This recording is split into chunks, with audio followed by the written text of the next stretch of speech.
That $2 t-shirt with free shipping isn't some miracle of modern supply chains.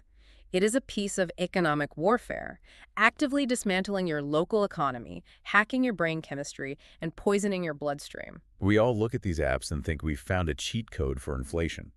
But you are actually the final, unwitting node in an algorithmic dumping ground designed to offload a superpower's macroeconomic crisis directly into your closet. So today we are taking a deep dive into a massive stack of intelligence.